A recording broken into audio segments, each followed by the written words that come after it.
Hey girlies, welcome to the I Feel You pod. I'm Jory.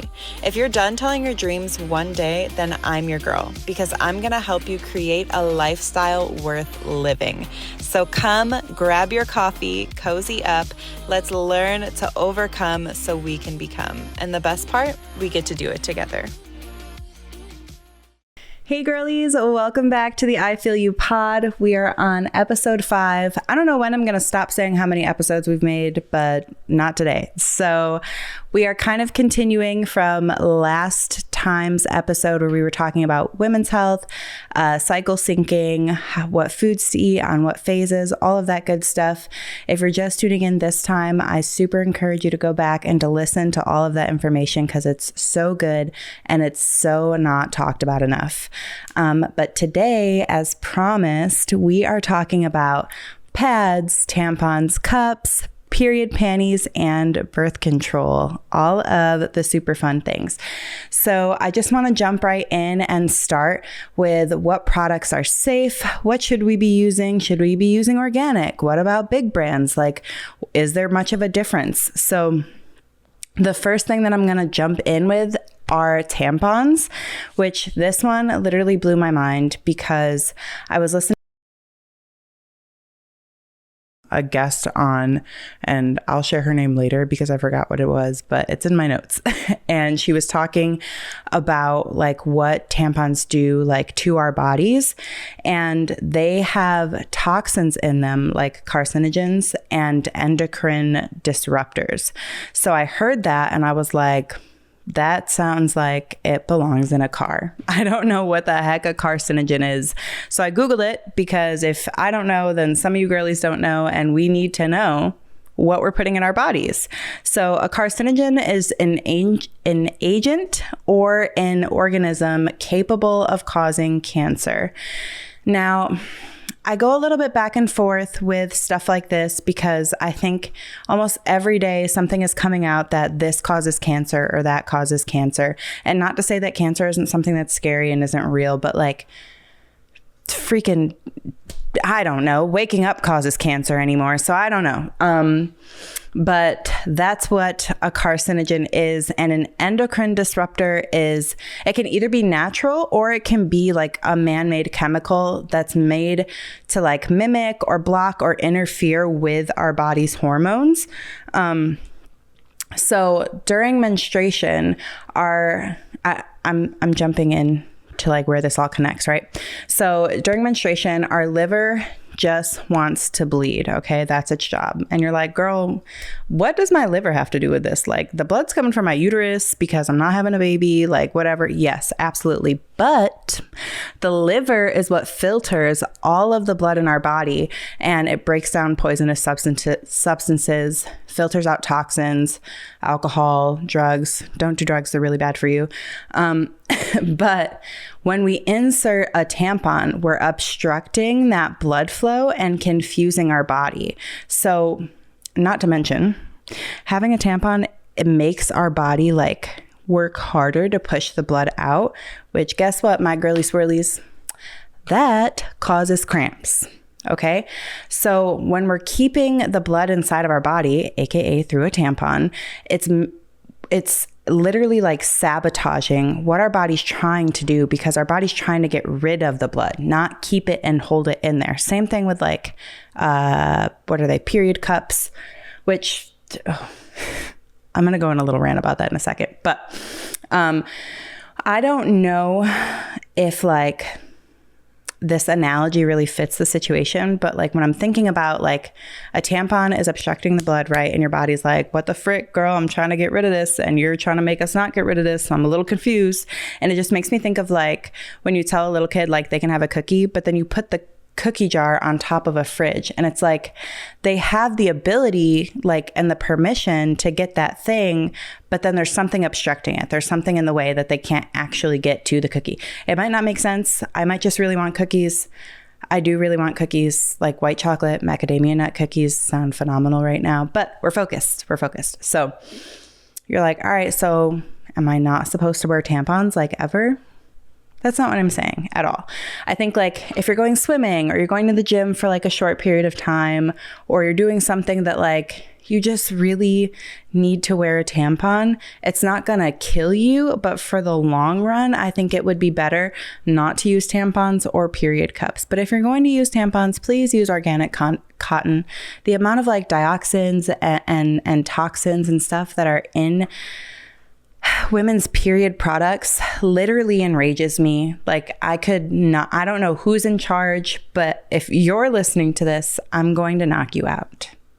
I hope I don't get in trouble for saying stuff like that, but I just don't understand why we would put toxic chemicals in things that have to do with a woman's reproductive system. Like it doesn't make any sense to me. And here's my little period cup rant. Okay.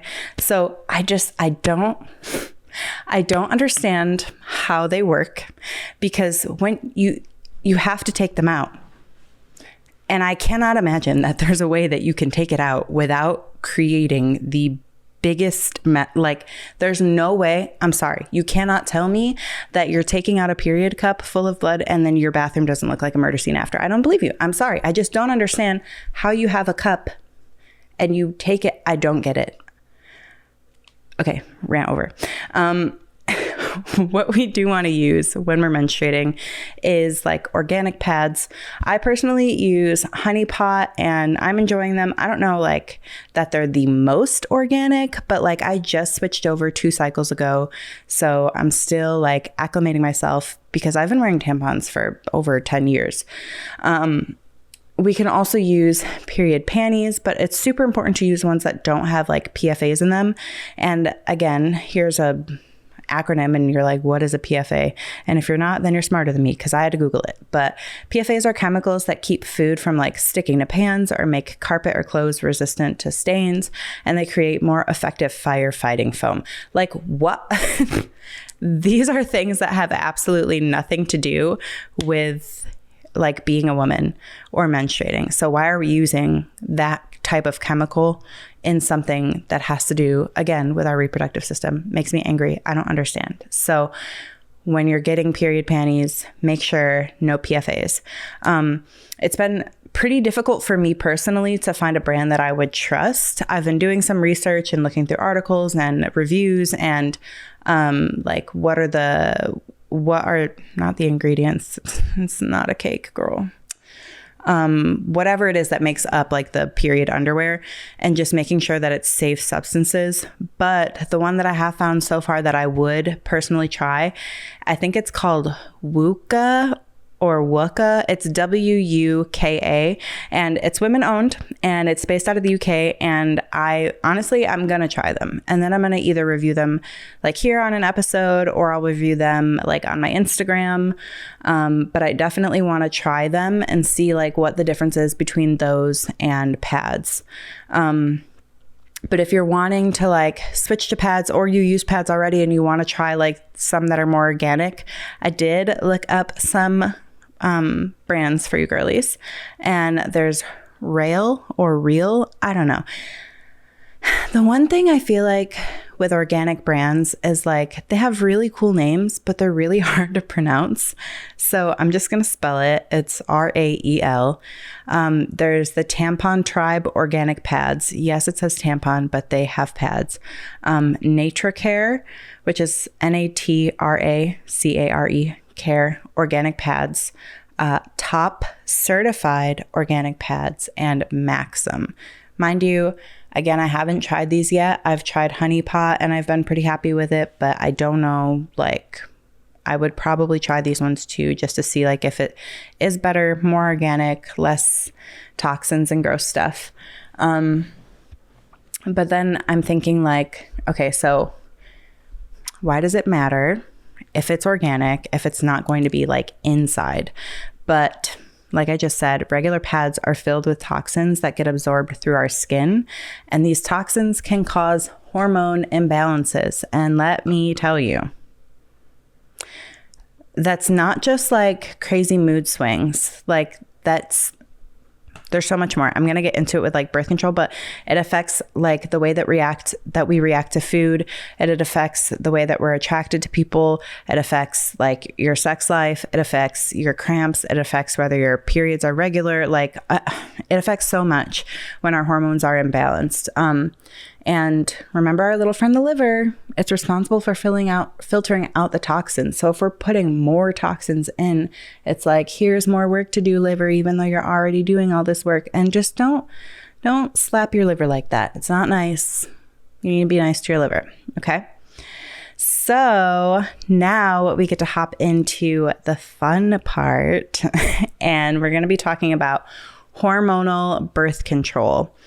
There are different types of hormonal birth control, and they are an implant, IUD, injections, pills, vaginal rings, or skin patches. So these are all things that like, they have fake hormones, like fake estrogen in them to like block out different things like for your period. So basically like when I looked up like what does birth control do to our hormones, it makes our estrogen super, super high and it lowers our progesterone to like super low. And like, this is not good. And if you're like, okay, I know estrogen is like a girly hormone. I don't know if I've heard of progesterone or I've heard of it and I thought it just had to do with pregnancy or whatever. Guess what? Girly swirlies, I got you. Here's the definition. An estrogen is a category of sex hormone responsible for the development and regulations of the female reproductive system and secondary sex characteristics. Okay? Progesterone is an internal steroid and sex hormone involved in the menstrual cycle, pregnancy, and embryogenesis. So there have been some studies around birth control, hormonal birth control, that have linked it to breast cancer, which, again, like I said earlier, I go a little back and forth because I just feel like everything is linked to cancer at this point. But I'm still not a fan of birth control. I personally was on it for a really long time and I didn't love it. But it affects like our attraction as well. So to our to potential partners or to our partner that we have already, because it's making our body biologically think that we don't need to be pregnant. And maybe you don't need to be pregnant, but you don't need your body biologically to think that you don't need to be pregnant. And it affects like our sense of smell, which you're like, all right, what the frick does that have to do with anything? But like, not to get too like Bill Nye the Science Guy, but y'all know we have pheromones and that men, they smell them and they're attracted to them. Like when we wear perfumes, they mix with our pheromones. That's why like perfumes smell different on different girls. But I'm not here for a pheromone Bill Nye lesson, okay? But like there's an attraction through pheromones. Well, guys have the same thing. But theirs is called androstenol, and it attracts us to them through the scent, right? So when our sense of smell is all jacked up because of our hormonal imbalance on the contraceptive, then we aren't catching the sexy guy smell that would attract us to them. So this is a problem. This is not good, okay?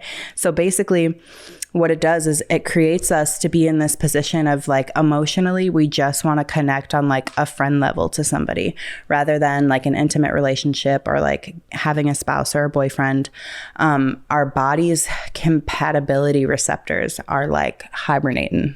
They're like, oh, we don't need a man because we don't need a baby because we already had all our babies. So we're done. And that's not normal. Like you can still,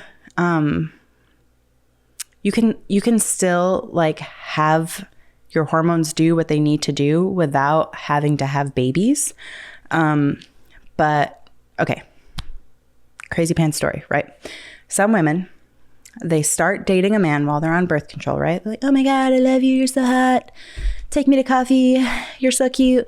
They're with them for like a bunch of years. And then they get like off birth control and they look at this man and they're like, ooh, I don't even like you. Like, you're not even attractive like that. Like, what? Like, could you actually imagine, right? Like going through that emotional process of like, you've been with this person for years, you're in love with them, they're freaking hot as heck to you, right? You get off birth control and then it's like, oh, like what? Then you have to decide, like, am I staying with this person? Am I not staying with this person? And the turmoil of like that position, the turmoil of like staying, the turmoil of leaving, like just what a terrible emotional process that comes literally just because you took birth control. Like you're not thinking about that stuff, but then they're also not presenting that like information to you when they're giving you like this opportunity to take birth control. And now I'm not saying like this is 100% going to happen. Obviously there are possibilities of you still choosing somebody who like you're attracted to on or off birth control, but the chances are higher to choose somebody that you wouldn't be attracted to if you're on birth control. Also, a lot of the times, like when doctors are prescribing birth control, it's like a Band-Aid fix to the hormonal imbalances. And now I am not dogging, downing doctors whatsoever. Y'all spend a lot of time in school and doing stuff that like I couldn't even fathom to do. I think that they're intelligent. I think that they are trustworthy, but I also think that we need to be smart about our bodies. And doctors have different opinions, right? There's holistic doctors. There's doctors who have been to like Harvard. There's doctors who have been to like U of R. If you're in upstate New York, you know what that is. But a lot of the times birth control, is just a Band-Aid. Like acne, cramps, bloating, it'll get labeled as stuff like endometriosis or PCOS when really the issue is just an imbalance in your hormones. And again, it's not like, okay, then you absolutely don't have these conditions. Like they're very real, like, and they're very possible. However, the amount of women who are like misdiagnosed and just thrown a medication to cover it up, ridiculously high. So like I said earlier, like I was on birth control for a really long time. I didn't start until I was 16, and I got my period when I was 12, and I didn't have cramps or anything like that until I was 16. I remember I woke up one morning and I was like in the most pain I've ever been in, crying, could barely get out of my bed. My mom had to like heat up a towel for me, and I just stayed in bed all day and cried. We went to the doctor and they're like, oh yeah, you need birth control. And I was like, all right, cool. Like they could have told me to drink a freaking bottle of hydrogen peroxide every day and I would have done it because I was in so much pain. I didn't care. And I had no idea about the other options or like the bad side effects of it. And, I remember one day I was in like my earlier 20s and I was reading about how prolonged use of birth control can lead to infertility. And I said, not me, baby. I'm finna have some children. Okay. I took myself off of it. And guess what? My cramps came back. And you're like, well, yeah, girl, you stopped taking the birth control. Yes. But I don't take birth control still, and I've almost completely like eliminated cramps from my menstrual cycle. And I did this like using the cycle syncing methods that I talked about on the last episode, but it's just like they tried to slap this thing over to help, but then I gained weight. I still had issues with like my emotions. I was diagnosed with depression and with anxiety and insomnia, and it was like, well, take this pill to counteract this side effect of this pill and then take this one to counteract that. It was a cocktail of pills, and still I had problems because I had a hormonal imbalance, not because I needed to be taking birth control. And you're like, all right, well, I'm having sex, but I don't want to get pregnant. So what else am I supposed to do other than use a condom? Thank you for asking, my girlies. It's called Fertility Awareness Method. Okay. And you're like, what is that? I'm going to tell you, but it's 98% effective, which is literally the same as birth control. So why wouldn't you just do that when it's not like creating fake hormones in your body and all of the craziness, right? So fertility awareness method, it helps you track when you're most fertile so that you don't get pregnant when you don't want to, or you get pregnant when you do want to. Remember the Lively app that I was telling you about on the last episode? This is super, super helpful. There's also an app called Flow, and I'm sure there's like plenty of other like cycle and fertility apps that'll help you keep track of that. Or you can do, what is it called? Your basal body temperature, which is like first thing in the morning before you do anything, before you pee, before you drink water, before you do anything, you take your temperature goodness gracious, you take your temperature and it's your basal body temperature. So when I think basal, I think of seasoning, but that's not what it is.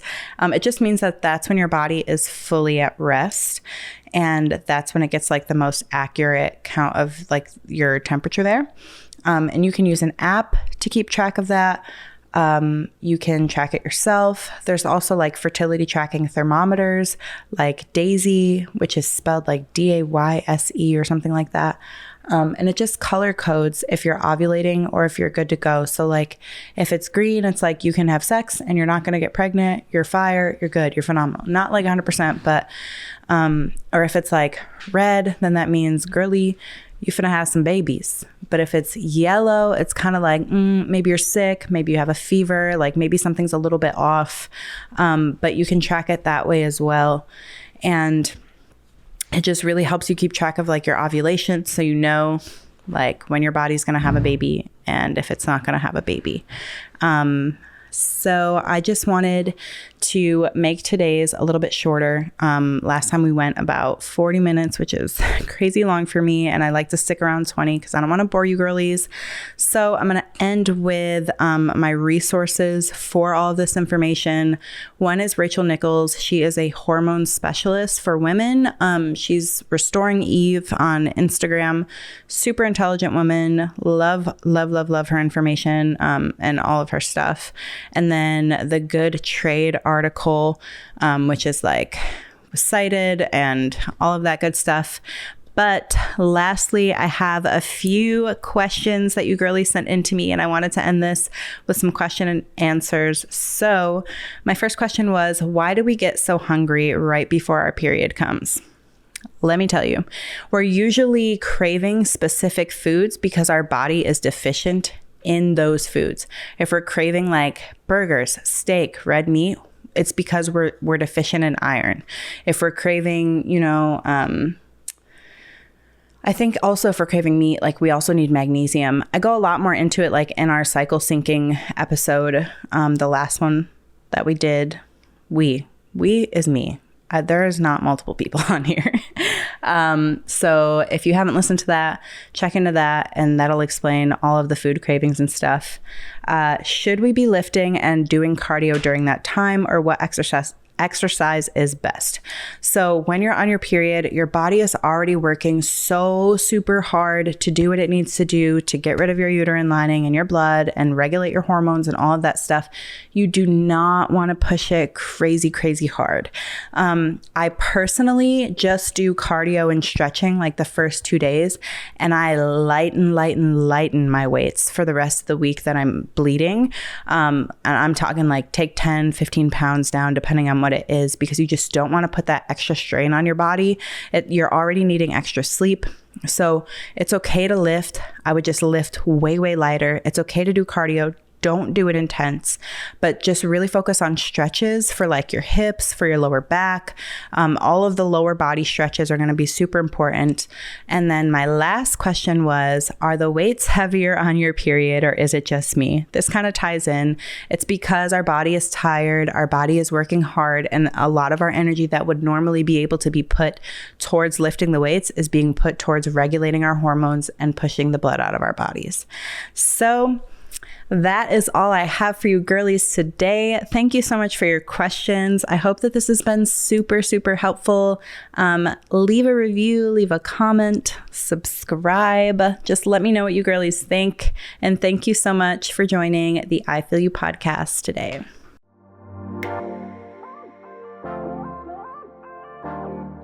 Thank you for tuning in to today's episode of the I Feel You podcast. If you're looking for resources, you want to reach out to me, or you want to know more, go ahead and follow me on Instagram at ifeelyou.pod. See you girlies next time.